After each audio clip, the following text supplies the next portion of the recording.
Well, hello there, ladies and gentlemen, boys and girls, Glen Gangers of all ages. My name is DB333, and welcome back to Arts Round 4, The New Order, Last Days of Europe, as the US of A. Now, last video, we had our subsequent election, and we did pretty damn well, if I do say so myself.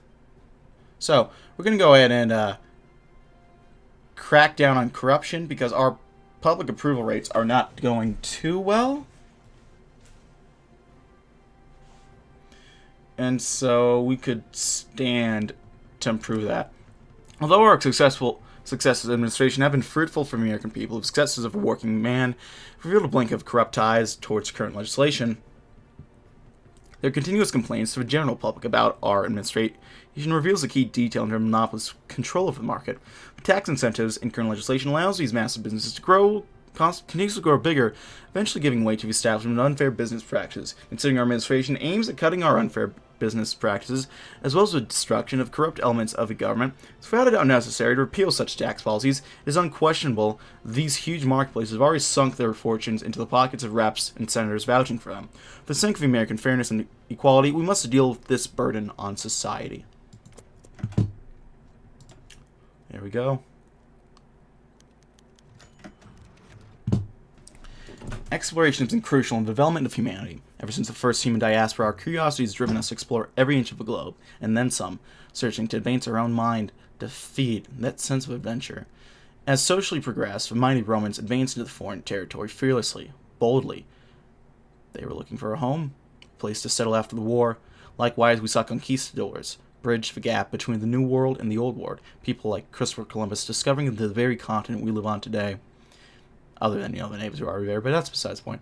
Other explorers have spread their knowledge across the globe, permitting entire civilizations to connect for the first time. Our own people's manifest destiny shaped our country into the superpower it is today. Even much of our ocean remains unexplored. It's time for us to shift our focus to the stars. As the Earth edges closer and closer to nuclear annihilation, we know little about the great beyond. In our current state, there's no hope for human progression as long as we stay here, unable to quench our thirst for adventure. We must rally America to meet the upcoming challenges and reach for the stars head-on, lest we fail and plunge into the fires of a deceased Earth. There's hope to be found in space. We got a bit of public support.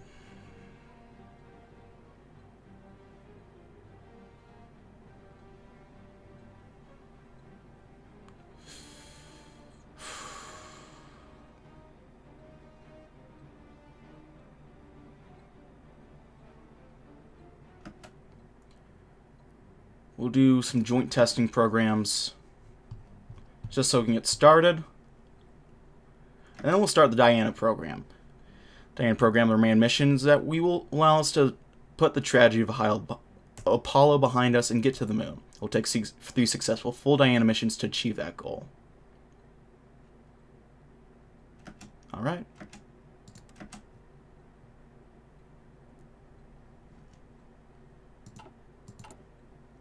We'll crack down corruption.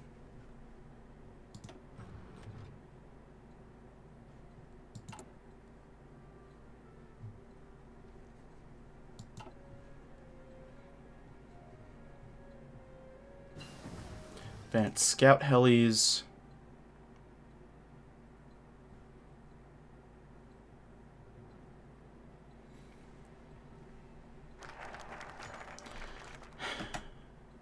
The president let out a hard laugh in the hours of Washington, D.C. morning. "You're kidding me, right?" he asked Metzenbaum, who just offered the kid as wide of a smile as Mr. Glenn. "Not at all, Mr. President." The senator looked like a kid caught with his hand in the cookie jar when he started hearing about some of the anti-corruption measures being drafted and put into effect in our current federal processes. Needless to say, I think it was only about 10 minutes after he decided to tuck his tail between his legs and scamper out of a dinner party. Once more, the president and chief of staff exchanged some smiles and laughs. "Now, Mr. Metzenbaum, I sadly have to inform you that we still have to start work at some point today, so let's get to the point. We still need to work on those reports found. Still need to work on those reports found of the effects of some of the new policies. What do you have for me?" Metzenbaum unveiled a manila folder containing a variety of documents before giving the president. "To put bluntly, sir, the measurements of the administration put together and put into effect, well, work. A variety of officials in the government have rescinded deals they made with less than reputable organizations and businesses. There have been reports that processes in the government are moving faster by as much as 105% in some committees. The president, though appearing confident and expectant over news, was more than anything proud. Proud of himself, of course, but proud of his administration, proud of the work put forward, proud of their progress, and even proud of the officials that turned sides to clean themselves up. The government is one of the aspects of American society that needed close adapt of empathy presented in modern-day America, and they managed to make progress in closing what seemed like an endless canyon of antitrust and deceit. Howard, how would you like to take some time to see your family? Okay, I think we'll do... What, we shall have it all? Federal pilot reactors, subsidized construction.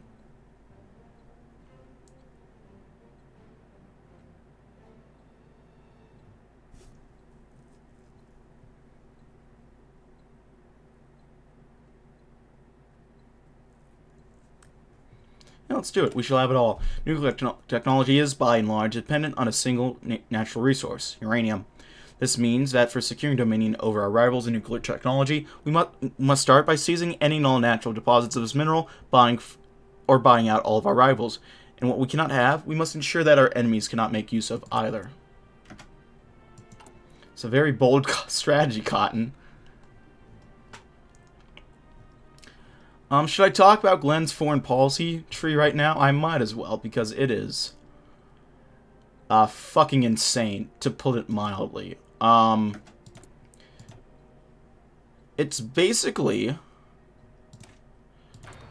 we're gonna start getting so many fucking nukes and buy up all the uranium, and I shit you not, sabotage other uranium mines in Germany, Japan, Co-Prosperity Sphere, Unity Pact, all of that. And then force them to come to the peace table and denuclearize. Yeah, I'm not joking. If you didn't know that, oh boy, it's fucking great. It is crazy.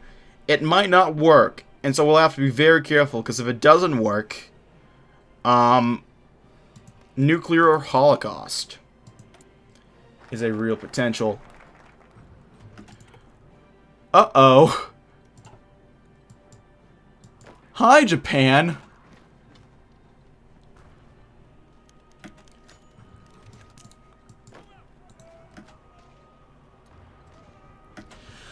John Glenn stood in the Oval Office, longingly gazing out at the clear blue skies beyond the thin veil of glass before him, when a knock came at the door.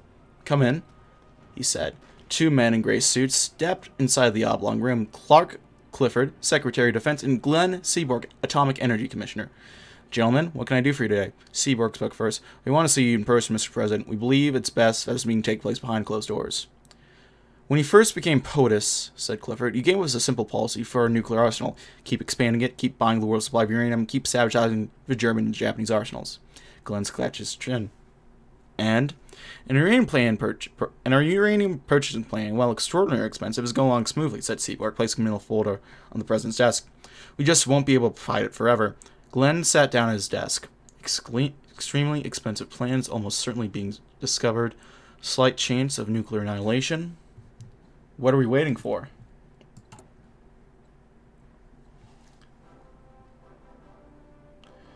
So, the Nuclear Commission has been assembled by President Glenn with the purpose of ensuring American strategic dominance over our global rivals. Only from a position of strength, when we force our geopolitical opponents to come to the table, we'll go from passive deterrence to actively weakening the nuclear capabilities of our enemies. By expanding our nuclear arsenal and sabotaging those of Japan and Germany, we can ensure the primacy of American civilization. The Commission has several proposals ready. Let's buy Australian uranium first.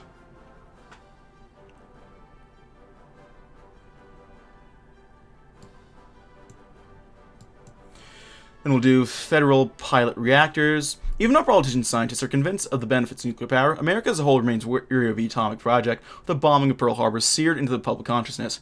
The process of winning the people over the side of progress will take some time and patience, as well as demonstrate the safety and benefits of nuclear energy via a program of federally funded pilot reactors in several cities across America.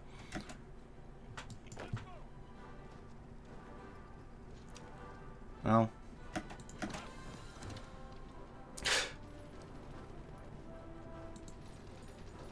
this is... I think I've said it before. I'll say it again. We broke Iran.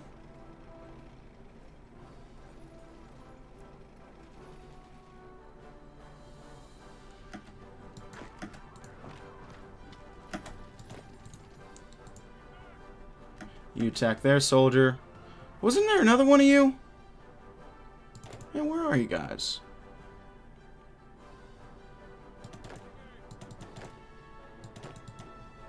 Oh, okay. Wait.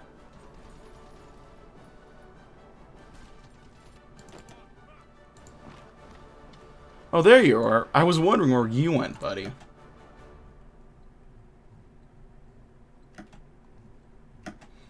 Diana 1, upgrade to the Gemini Mark II suit. And we can iron some technicians. 15 preparedness for 15 million. Let's do it.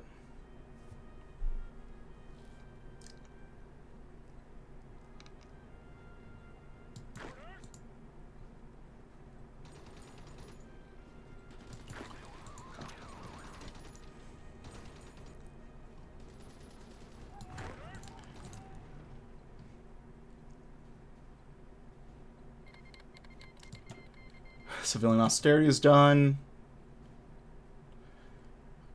The debt is still insane and it terrifies me a fair bit, but hey. Actually, let's get working on some nuclear reactors.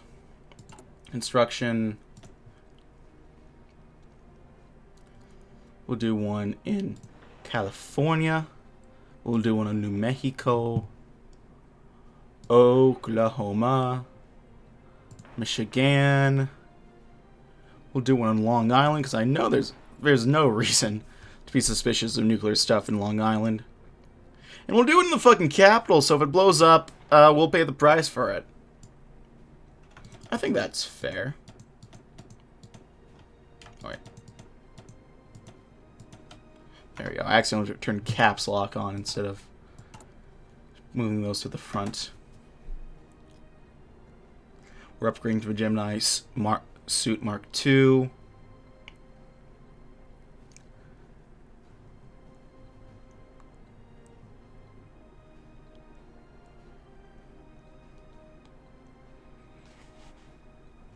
Oh god. Our approval rating is not good. We need to fix this soon.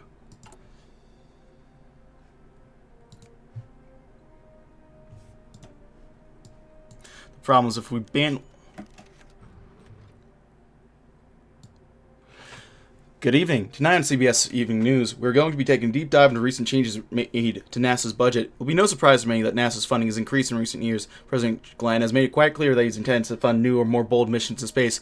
However, what we've seen of exponential expense rivaling even the military budget, there's some criticism that these funds are being mishandled and representing a drain on the economy. Now, if you take a look at this graph, you can clearly see Mr. President feels that Congress has decided to cut some of our funding. Many congressmen have noticed our public waning support and felt our budget is better used elsewhere. The cut was passed this morning with moderate support. Sadly, we need to start looking at what projects we can't afford to postpone. If we want to maintain NASA's current budget, we need to work on public approval. Damn it, the stars are worth it at any cost.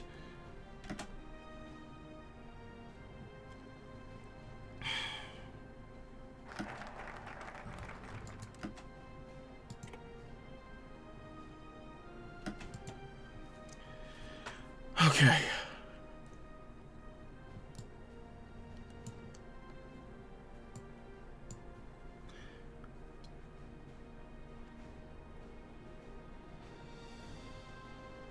Let's subsidize construction. The benefits of nuclear power are immense, but so are the startup costs. Not every state or local municipality in America will be able to shoulder the cost of ensuring a safe and stable power supply for all of its residents. Thankfully, the federal government can step in to fill the gap, both to ensure steady demand for expertise in the nuclear field and to win a few votes along the way.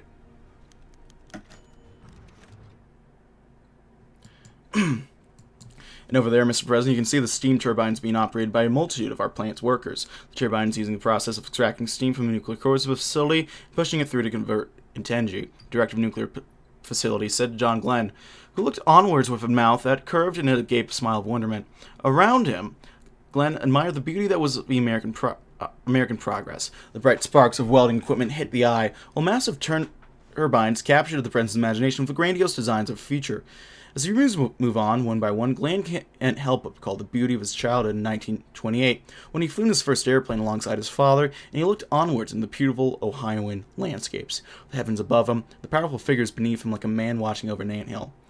Now, as I said before, Mr. President, the Dresden Engineering Station, myself, Executive Director Ferguson, greatly appreciate your visitation of a reactor and the approval of its creation. As we hope to serve the great citizens of Illinois, the Executive Director said, shaking the President from nostalgia. Yes, speaking of which, I wanted to ask, how many people are this powerful? Oh, well, Mr. President, the potential facility is still being estimated. However, as a startup, the facility should be able to power all of Morris, as well as a great deal of Chicago, resulting in current estimates reaching about 1.5 million homes. The director's statement shocked the President. 1.5 million people, 1.5 million functioning households, 1.5 million happy Americans who live another day in the warmth and happiness thanks to the work of nuclear energy. Soon the President stood within dreams of American households across the nation being able to thank the government for both providing a happy and healthy means of energy production, but an entire way of life of America standing at top of the globe by taking a new step in the future of progress, glory, and potential. A new age for the United States was already begun. Mr. President, you're okay? Director Ferguson asked as the President stared up at the window of the facility. Mr. Ferguson, have we discussed an increase in funding? That's what I'm talking about. Nuclear stockpiles going up.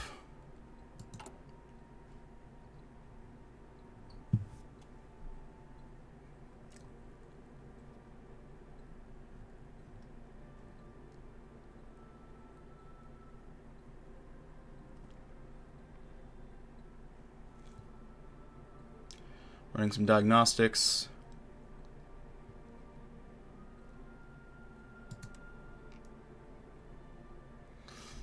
$53% prepared.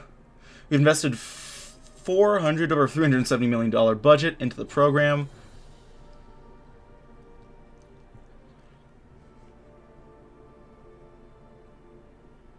Right.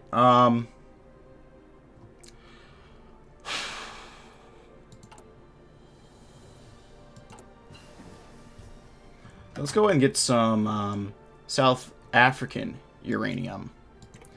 Here, tasking orders. We'll do variable attack patterns.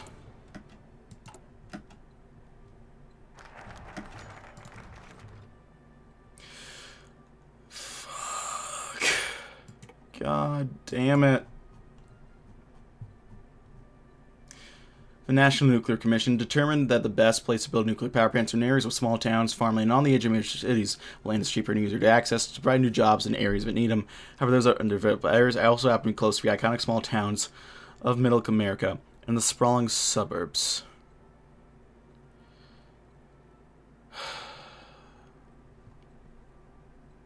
Out of redefine American life since the end of the war, where a lot of well-educated white middle-class Americans live, and many of those in small towns and suburbia across the U.S. are really not liking the fact that they're now going to be living next to giant concrete monstrosity of cooling towers and giant reactors. Concerns are varied: the ugly buildings, the low land value, the threat of radiation, the risk of meltdowns of danger, nuclear waste, blocking further development, the fact that there's development and just loud noise of construction. Tactics to oppose the construction of new reactors are also innumerable. Protests at county or town meetings, pickets at local construction sites, vandalism of machinery, letters to newspapers, call for action from state representatives or local congressmen. The opposition to the NC is coalescing in a new movement being called Not in My Backyard, or NIMBY.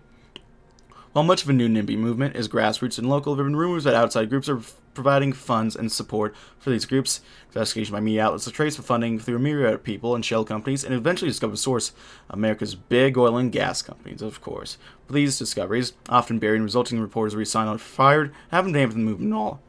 They're cave people, citizens against virtually everything. Fuck, we were doing good too, approval-wise. Okay.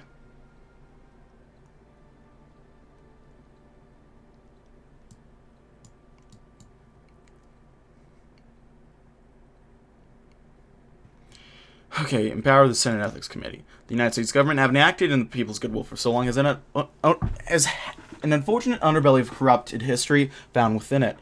Though our executive branch has been the focus of corruption, we must expand our focus to the legislative branch as well. With such foul acts of criminality existing in our very lawmaking body of our nation, we must build new foundations to ensure that we can clean up any spots of corruption in the United States Congress. Having said that, it's our administration's prerogative to empower the U.S. Senate Ethics Committee.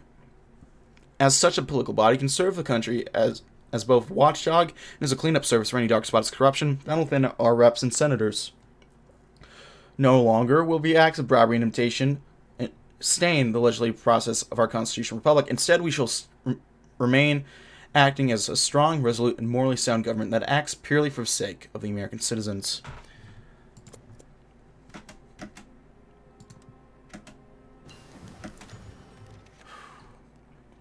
The office of President of the United States of America, it's with great pride that our administration has managed to see the first sprouting of our desire for a safe and secure American future. Today, Washington reports the successful approval of American Nuclear Security Initiative, our developed program for researching and development of nuclear technology, escalating towards the development of more and revolutionary versions of nuclear weapons. Our 8 teams of scientists have been organized and prepared for their future assignments in hopes of a stronger America. May the swastika and imperial flag never threaten the stars and stripes again, Mr. President. Cyrus Vance, National Security Advisor. Humble beginnings. We get James Rosencrantz.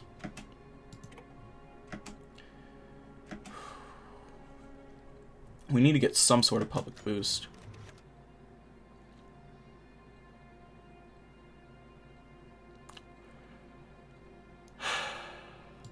What the hell do these plants run on? Are you burning $100 bills? Did you make the handles out of gold? Why the hell are these nuclear reactors so damn expensive? The Democratic senator bellowed, face red from anger. They are so damn expensive because they are. Because they are. Alright, President Glenn replied, maintaining his ice cold nerves. Turns out flying on fighter jets and going into space have done a lot to make him calm and collect in everyday life, or when you're president, facing a bunch of Democrats livid over the cost of the National Nuclear Commission. If you don't spend the money to make them safe and stable, then we'll have to spend more down the line to repair, or worse. This damn nuclear program is blowing a hole in the budget, another senator said. We can't constantly keep borrowing money for all these pie-in-the-sky projects here, Mr. President. These nuclear plants will more than pay for themselves over their lifetime. 30, 40 years, Glenn replied.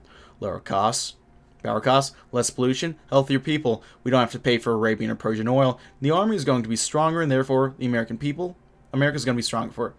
That's all well and good, Mr. President, the second senator said, but we have to keep worry about money. And now we're going to have to borrow more, piling on the debt to pay for all these plants.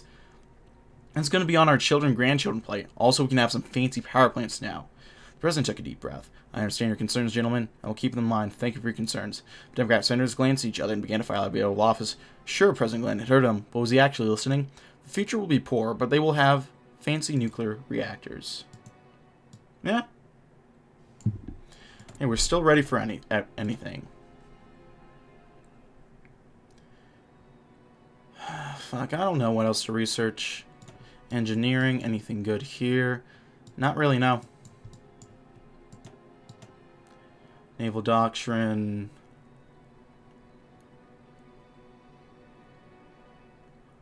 Global Fleet Distribution, why not?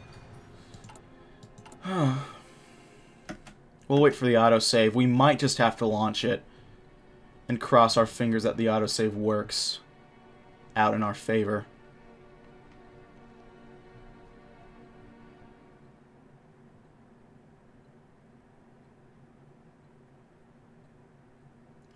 We keep upgrading the Gemini suit, but I don't know if it's actually doing much. Okay, launch Diana 1. Nope, nope, nope. Go back. Fuck, go back.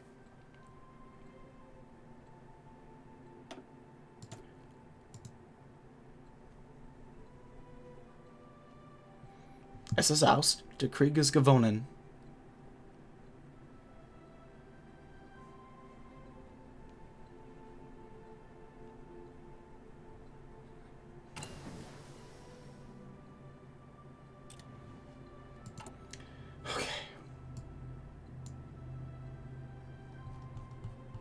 Come on, Diana.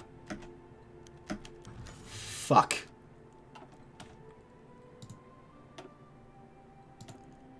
Load.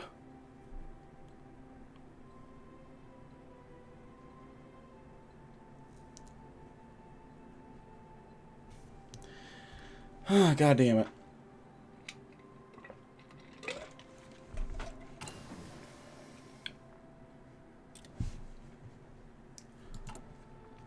We'll give it another go. Please. God fucking damn it. Okay, we might have to do another upgrade and then push forward, I'm thinking.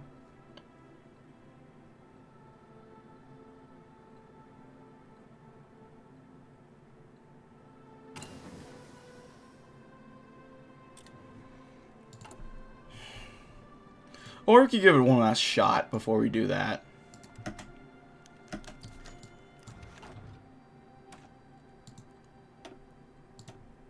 Okay, yeah.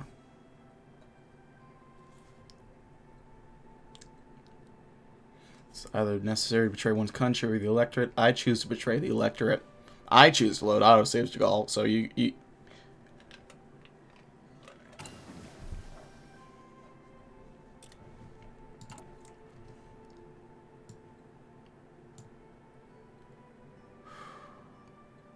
Okay, maybe we should test the rocket.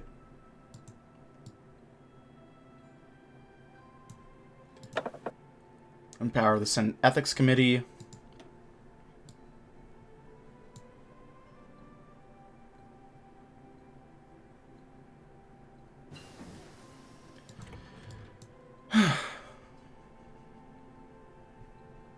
Then I think we'll have to ban lobbying.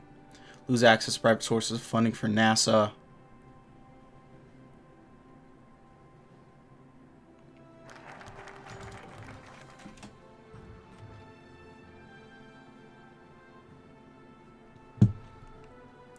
The Congress, the legislative branch, the federal government, the lawmaking body of the United States, and one of the most important decisions of the political machine. And yet, thought President Glenn, despite their incredible importance, we have to sink our hands deep in the process to make sure they stop any corruption and manipulating their jobs. Glenn paced in his office, looking at the papers stacked on his desk. The Senate Ethics Committee is going to make change the face of the current legislative process in order to make sure that not a single senator will be acting without the greater interest in their hearts. But now we have to worry about the leader, between a Democrat or Republican. Glenn sat down and took a look around the phone on his desk, taking his interest first before taking a stack of social reform bills and sifting through them. Promoting Republican will allow us to create a strong grip over Congress and allow us to make it easier for Republican-centered programs and bills to navigate through the already effective process, helping out all those proper Americans who need our help more than ever. But the Democrats will probably throw a fit. After all, they're right when they say that getting rid of corruption within the government should not be a partisan effort. And knowing them, they're probably going to accuse us of spinning blame for corruption on them if we don't put a Democrat head in commission. Glenn hadn't even noticed the difficult decision had him tapping his foot in his usually serene office.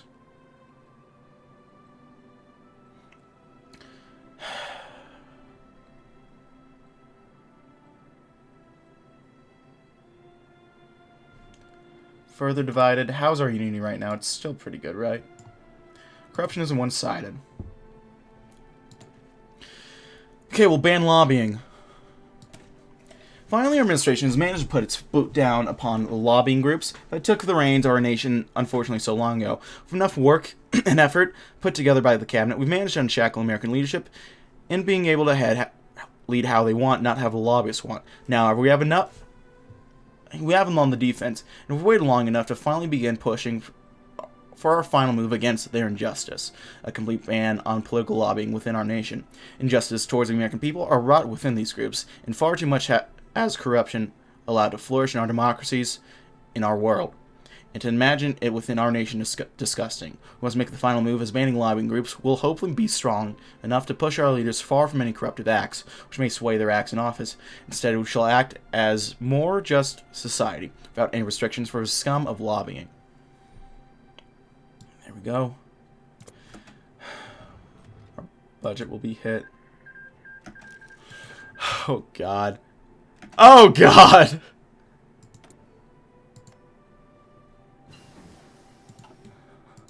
Well, our boys are coming back home, at least. Yeah, this is fucking cursed. Jesus.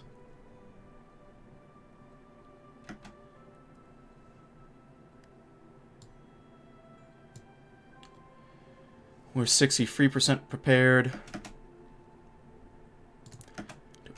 Fuck, okay, go back.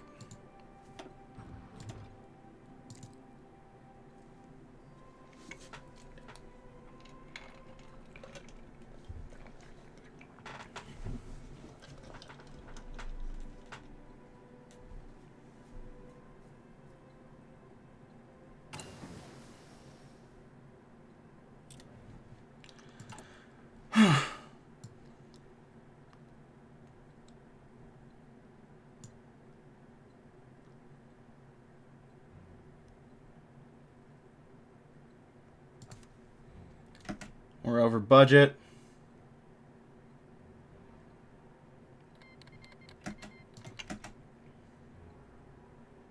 Well,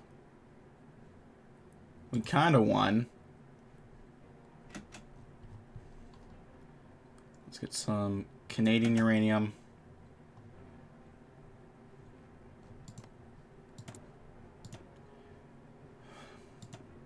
Man.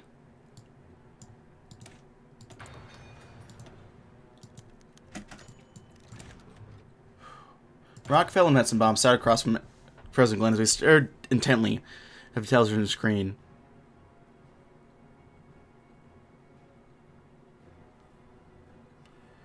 Built into the Oval Office. The screen displayed images of a massive group gathered in front of a Dresden generating station, cheering, chanting, and waving banners in support of a nuclear power plant's success. The television sets suddenly clicked off with the president's remote. The president sat, silent, gazing at the television set. Before returning to meet the eyes of his staff, Metzenbaum and Rockefeller both felt uneasy at the president's reaction and to the uplifting news of the television program, as he seemed dreadfully upset by the news. Mr. President, is everything all right? Metzenbaum finally chimed in, breaking the silence of the room. Immediately, Glenn barked at the men. The both of you, follow me, now. The two men quickly followed Glenn, awaiting the news that could possibly have the typical gleeful president so perturbed after the great news. Finally, the president escorted the men to an inconspicuous car, making for the driver's seat and hurtling off into the Maryland evening. The car ride was silent. Finally, Glenn parked on a hill, shrouded in darkness, but offering a better look at the White House and several beautiful sights of the D.C. area. Get out. The two men did as ordered. Then Glenn walked them to the trunk. The president lifted the trunk door, where the two men saw a nice chest, which the president took hold of and turned to the men. My one regret is that I couldn't share a beer with the two men who made this all possible. Flight training made alcohol taste terrible to me. The two men looked shocked, disturbed, and honestly fearful as Glenn's stern expression melted into a warm smile, and then into a warm laugh, as the men joined in by grabbing their beers and cheering the night away with a beautiful starry sky above and an incredible evening before them. Thank you both for everything.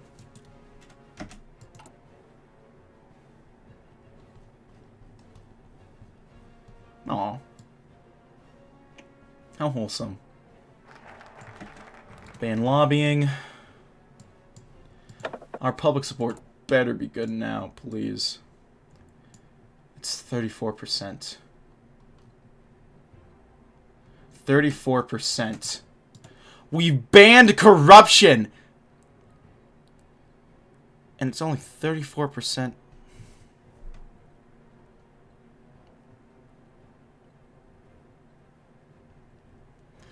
Okay, the city on the hill. With a shining sun, a gentle breeze, a fair economy, and a happy, healthy American populace, we have, rest assured, done what we can to make sure the United States of America is better off than we came in. as every American politician ought to wish to do so. And now, with our help, leaders are no longer being clamped down by lobbyist schemes, and with that, we've already seen happiness within America. The effort put into social reform ought to have done more than just enough to win over the hearts and minds. And with our efforts to help the broken, and we have managed to create a more caring society as well. Around the world, democracy has been harmed by the stains of dictators and corruption, but we have done what we can to make sure the United States can stand as an example for abroad. America is beautiful, and Americans are worthwhile people to care for. And now that we have, it is time to move forward in history and look more into the future, into the heavens above.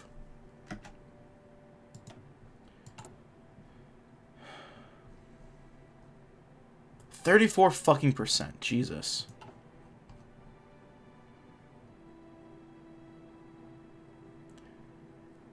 We'll wait till we hire the techies. Better industrial expertise. I'll take that.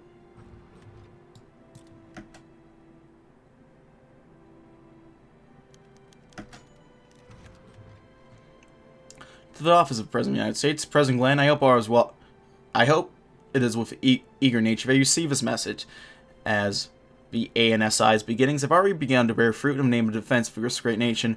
One of the largest teams of scientists has discovered several innovations for nuclear payload, allowing the United States to bear a stronger threat through nuclear force than ever before. Furthermore, as the program continues to expand on budget and finances, it has issued new concepts and designs for the future of the program, allowing for the beauty of longevity to grace the United States, for the protections of all Americans, and we hope for greater success in the future. Cyrus Vance, a new and exciting victory for America. Holy shit, yeah.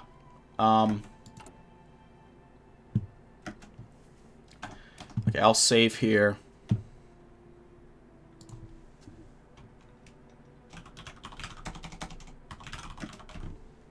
Please, God.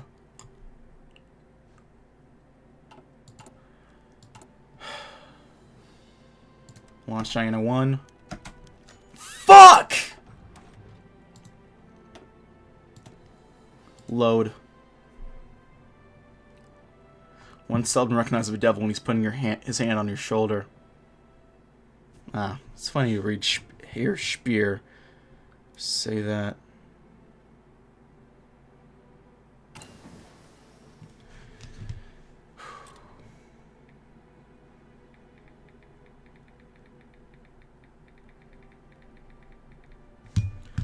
Okay, come on. Is this like doomed to fail? What's the deal? Come on.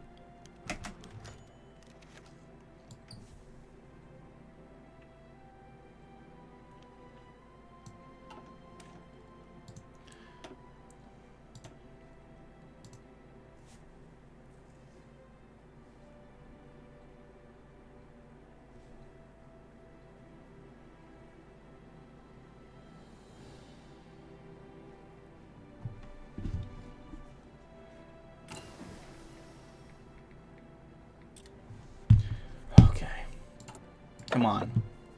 City on the hill. I swear to Christ. Fuck.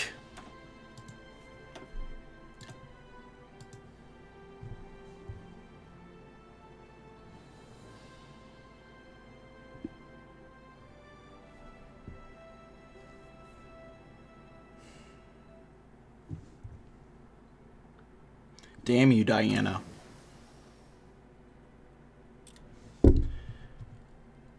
Huh.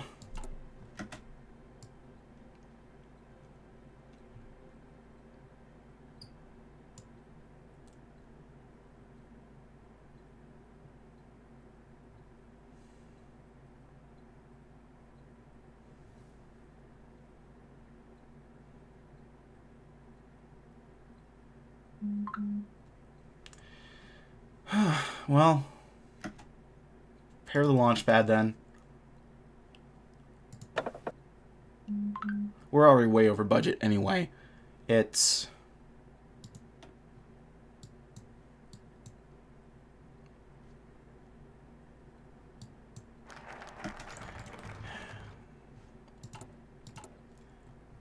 how's our... It's at 39% now. Once more, President John Glenn took some time out of his day to look past the curtains he held over the window of the Oval Office. Sun pierced through the clouds above the city. Glenn breathed in deeply with a large smile. The Ohioan knew that he was going to be difficult to see as beautiful a view as the one he'd been taking in at the moment, but for now, without the worries of a future plaguing his mind, he allowed for the songs of the birds to fill his ears and the warmth of a setting sun to run over his face. The president had become, as so many others around the country had praised him for being, throughout his presidency, happy.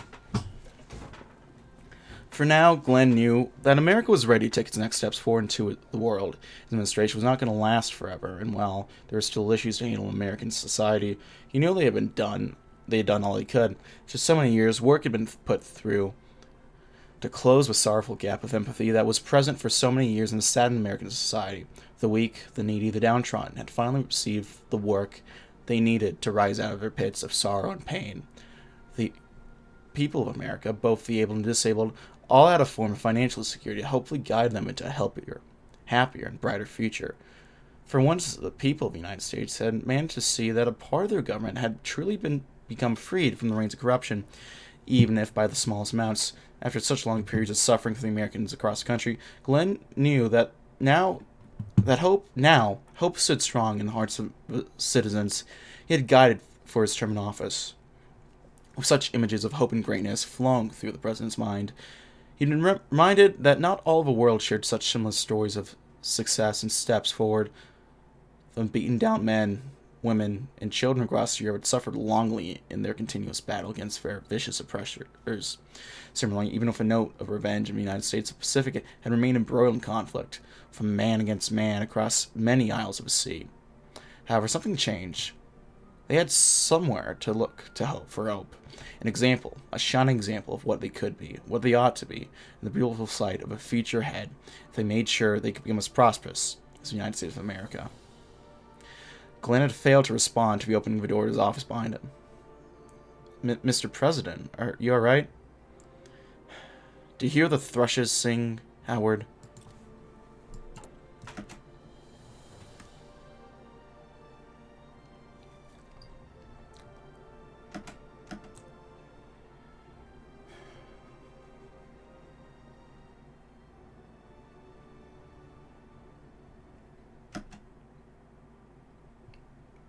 Come on.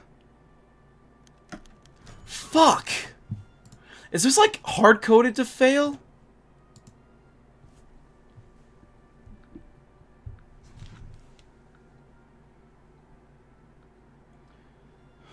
I'll have to consult the great minds of the internet.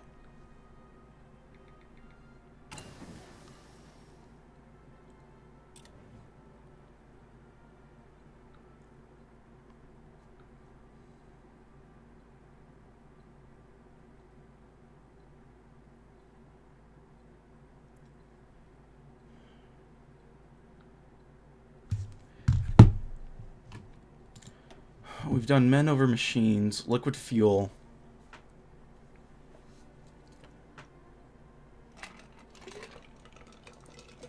Let's do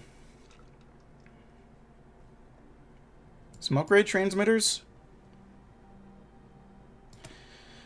No great advancement of humanity was done in silence. All mankind's greatest creations, from the great pyramids of Giza to the Great Wall of China to the torch of a new colossus that beckons the huddled masses into liberty, are a consequence of our unique ability of communication, illuminating easily on par with such spectacular moments of our species, thus no far different in terms of needing communications, most especially regarding contact while the mission is in progress. To ensure that we remain connected with our astronauts for the next forays into space, we will upgrade the majority of our Earthbound transmitters, as well as develop new comm systems for our crew capsules. Without the help of ground control, they will get nowhere, after all. From the highest heavens to deepest nether, they travel farthest who travel together.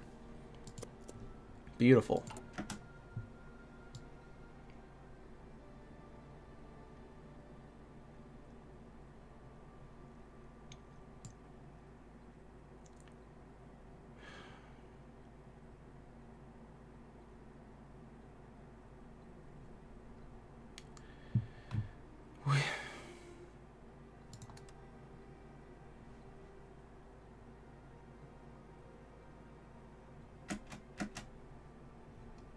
I don't know what's the point of this. It looked like it kind of went up once, and that's really about it.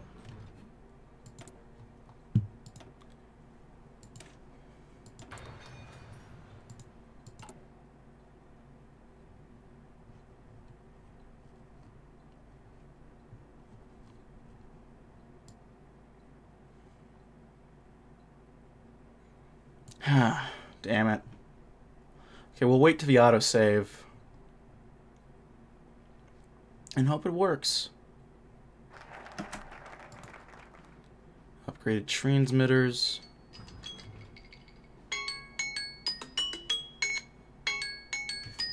We'll do deep space communications. For the love of God, please. Fuck. God damn it.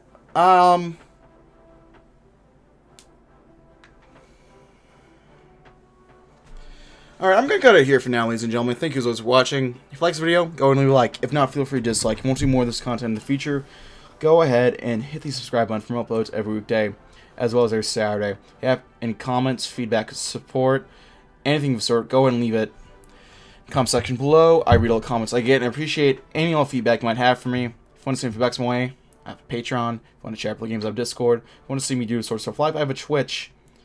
And, yeah.